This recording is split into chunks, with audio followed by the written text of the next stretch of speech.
நமக்கு வாழ்க்கையில ஏதாவது பிரச்சனை வருது அப்படின்னா உடனே என்ன நினைச்சிடறோம்? கர்த்தர் கொடுத்தார், கர்த்தர் எடுத்தார்.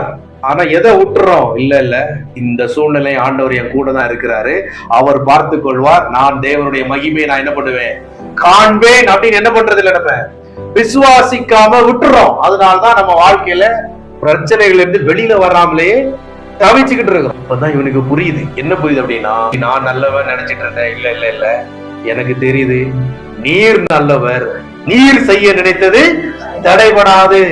எப்போ இந்த வார்த்தையை சொன்னானோ அவர் உண்மையிலே நல்லவர்ன்றதை என்ன பண்றாரு, இப்ப காண்பிக்கிறார். எப்படி காண்பிக்கிறார் அப்படின்னா, இரட்டத்தனையான ஆசீர்வாதத்தை என்ன பண்றாரு, அவனுக்கு கொடுக்கிறார். நல்லா கேட்டுக்கோங்க. அவன் கஷ்டப்பட்டது எத்தனை வருஷம்? 1 வருஷம், 12 மாசம் யோபு கஷ்டப்பட்டான். நான் சொல்றேன், ஒருவேளை இந்த வருஷம் உங்களுக்கு கஷ்டமான வருஷமாக இருந்திருக்கலாம். யோபு கஷ்டப்பட்ட மேக்சிமம் வருஷமே எத்தனைதான்? 1 தான். இந்த 12 மாசம் நீங்க ஒருவேளை என்ன பண்ணிருக்கலாம், கஷ்டப்பட்டிருக்கலாம். யோபுவை போல ஒருவேளை கஷ்டப்பட்டிருக்கலாம். நான் சொல்றேன், அந்த வருஷம் இந்த 5 நிமிடத்தோடு முடிகிறது. இரட்டத்தனையான ஆசீர்வாதம் 2026ல உங்களுக்கு வருகிறது.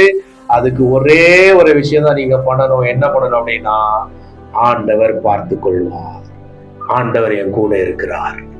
யெகோவா ஈரே, இந்த பேரை என்ன பண்ணாதீங்க, மறக்காதீங்க.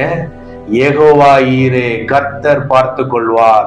இந்த 2026 கர்த்தர் உங்களுக்கு பார்த்து கொள்வார். இதுதான் உங்களுக்கு 2026 வருஷத்துக்குண்டான வாக்கு தத்துவம்.